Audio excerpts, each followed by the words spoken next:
আসসালামু আলাইকুম। আশা করি সবাই অনেক অনেক ভালো আছেন। আলহামদুলিল্লাহ আমাদের পাট কাটার সময় চলে এসেছে এবং আমরা পাট কাটা শুরু করে দিলাম এবং আমরা দৈনন্দিন জীবনে যেসব কাজগুলো করে থাকি সেটার একটা ভিডিও করে আপনাদের দেখানোর চেষ্টা করি। আজকে ভিডিওটি হচ্ছে আমাদের পাট কাটতে হবে এবং সেটার ভিডিও ধারণ করে আপনাদের দেখানোর চেষ্টা করতেছি।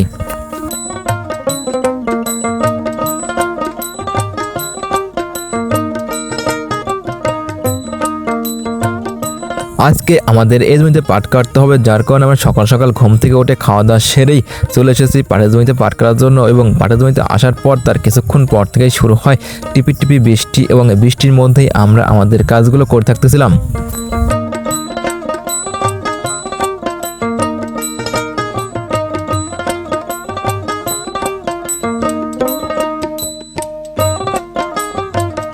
আলহামদুলিল্লাহ আমাদের এই 8 শতক জমি আজকে আমরা পাট কেটে সেরে যাবো, যার জন্য বৃষ্টির মধ্যেই আমরা পাট কাটতেছিলাম। তবে বৃষ্টির মধ্যে পাট কাটতে ভালোই লাগছিল, কারণ হচ্ছে তেমন একটা গরম নেই এবং টিপি টিপি বৃষ্টি পড়তেছে, গায়ের মধ্যে ঠান্ডা ঠান্ডা অনুভব হচ্ছে এবং এর মধ্যে হচ্ছে পাট কাটার কাজ হচ্ছে অনেক কষ্টকর, যার কারণে পাট কাটতে ভালোই লাগতেছিল।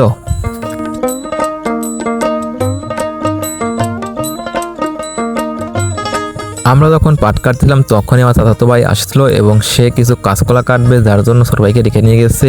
কারণ হচ্ছে একা একা বৃষ্টির মধ্যে কাঁচকলা কাটা একটু কষ্টকর এবং এখানে হচ্ছে অনেক সাপ পোকা থাকে, যার জন্য সে একা একা কাটতে পারছিল না এবং এর জন্য ছোট ভাইকে রেখে নিয়ে গেছিলো। এবং তারপর দুজন মিলে সেই কাঁচকলাগুলো কেটে সেরে এসলো এবং কাঁচকলা কাটা শেষ করে আমাদের পাট কাটা আমরা আবার শুরু করব। এবং এর মধ্যে হচ্ছে কাঁচকলা কাটা শেষ এবং তারপর আমরা আমাদের পাট কাটা শুরু করলাম। কারণ হচ্ছে আমরা এক পাই কেটেছি, আমাদের অর্ধেক কাটা হয়েছে, তারপর আমরা বাকি অর্ধেক আবার একটু রেস্ট নিয়ে তারপর কাটা শুরু করব।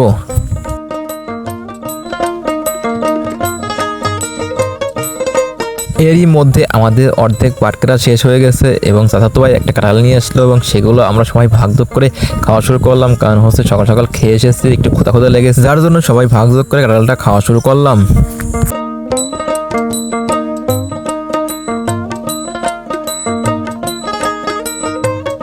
এবং তারপর আমরা সবাই আনন্দের সাথে কাঁঠালটা ভাগ করে খাওয়া শেষ করে আমরা আমাদের কাজে লেগে পড়বো। কারণ হচ্ছে আমাদের কেবল অর্ধেক পাট কাটা হয়েছে, বাকি অর্ধেক কাটতে হবে এবং সম্পূর্ণ ক্ষেত কাটা শেষ করে তারপর আমরা বাড়ি যাবো, যার জন্য কাঁঠালটা খাওয়া শেষ করে আমরা আমাদের কাজ শুরু করে দিলাম।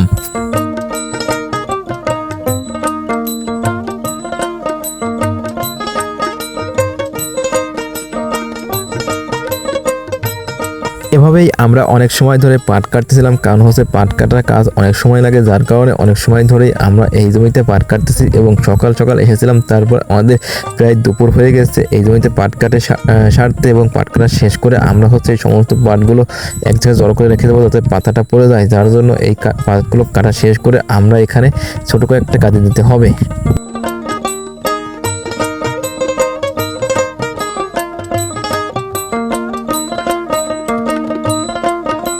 এরই মধ্যে আমাদের পাট কাটার কাজ সম্পূর্ণ হয়ে গেছে এবং আমরা পাট কাটার কাজ সম্পূর্ণ করে তারপর একটু রেস্ট নিয়ে তারপর আমরা হচ্ছে পাটগুলো সুন্দরভাবে এক জায়গায় জড়ো করে রাখতে যাবো যাতে পাতাগুলো পড়ে যায় এবং তার কিছুদিন পরে এসে আমরা এই পাটগুলো আবার ফেলে দেবো, যার কারণে এখানে সুন্দরভাবে জড়ো করে রাখতে শুরু করলাম আমরা আমাদের পাটগুলো।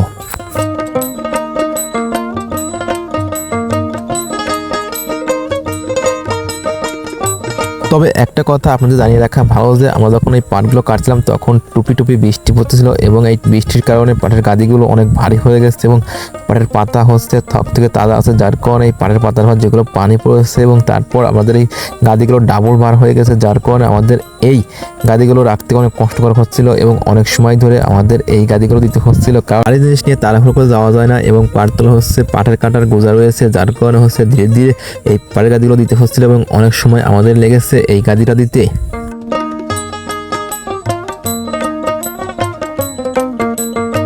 এভাবেই আমরা ধীরে ধীরে দুইটা পাটের গাদি দিয়ে সেরে ফেললাম। তারপর আমরা এই দুইটা গাদি শেষ করে এখান থেকে বাড়ি চলে যাব।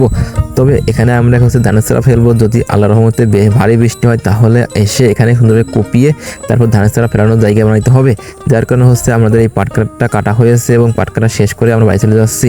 সবাই ভালো থাকবেন, আমাদের জন্য দোয়া করবেন, আমাদের পাঠানোর জন্য বারাকাত দান করে। আসসালামু আলাইকুম।